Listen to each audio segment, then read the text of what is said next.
வணக்கம். வாழ்க வளமுடன்.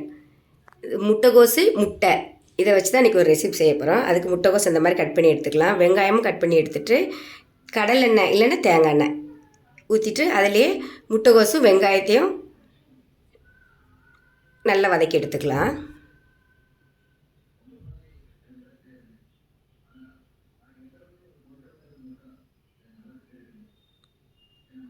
முட்டைகோஸும் வெங்காயமும் இந்த அளவுக்கு வதங்கணும்.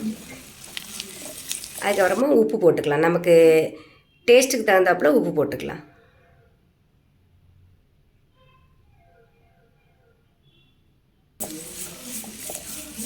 உப்பு போட்டு 2 கிளறிட்டு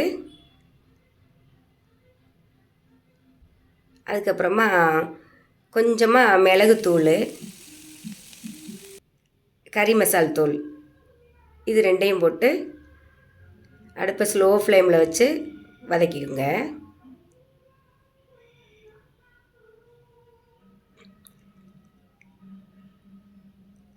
அது வதக்கி எடுத்தாச்சு. அப்புறம் ப்ரெட் இருக்குது பார்த்தீங்களா, இதை 2 பக்கமும் லைட்டாக தேங்காய் எண்ணெய் ஊற்றி 2 பக்கமும் சுட்டு எடுத்துக்கோங்க.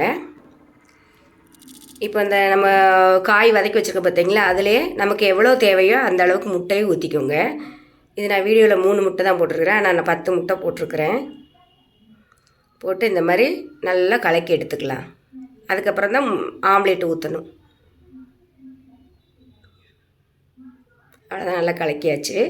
அப்புறமா தோசைக்கல்லை வச்சு அதை லைட்டாக எண்ணெய் தடவிட்டு ஆம்லேட் ஊற்றி எடுக்கிறோம் பார்த்தீங்களா, அது மாதிரி ஊற்றி எடுத்துக்கலாம். இது இப்படி டைரெக்டாக ஆம்லேட்டாகவும் சாப்பிட்லாம். ப்ரெட்டோடு வச்சு சாப்பிட்டோம் அப்படின்னா இன்னும் டேஸ்ட்டு ரொம்ப சூப்பராக இருக்கும். அவ்வளோதான், லைட்டாக எண்ணெய் ஊற்றி திருப்பி போட்டுருங்க.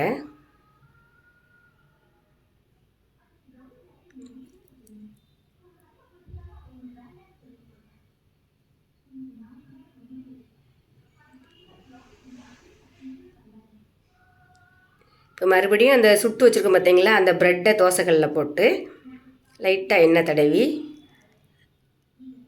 அப்புறம் நம்ம ஆம்லேட் போட்டு வச்சுருக்கோம் பார்த்தீங்களா, அதையும் அதுக்கு மேலே வச்சு இன்னொரு ப்ரெட்டு அது மேலே வச்சு சுட்டு எடுத்து சாப்பிட்ற வேண்டியதுதான். லேசாக தேங்காய் எண்ணெய் அப்படி அப்ளை பண்ணிக்கோங்க. அப்போ தான் சாப்பிட்றதுக்கு டேஸ்ட்டாக இருக்கும். முட்டை ஸ்மெல்லு அடிக்காது. இந்த பார்த்தீங்களா, ஆம்லேட்டாகவும் தனியாக போட்டு வச்சுருக்கிறேன், ப்ரெட்டோடையும் இந்த மாதிரி போட்டு வச்சுருக்கேன். சாப்பிட்றதுக்கு டேஸ்ட்டு அருமையாக இருந்துச்சு. காலையில் பிரேக்ஃபாஸ்ட்டுக்கு பதில் இதை எடுத்துக்கலாம். அதாவது பிரேக்ஃபாஸ்ட்டுக்கு இட்லி தோசை அதுன்னு சாப்பிடாமல் இதை மாதிரி செஞ்சு சாப்பிட்லாம். தேங்க்யூ.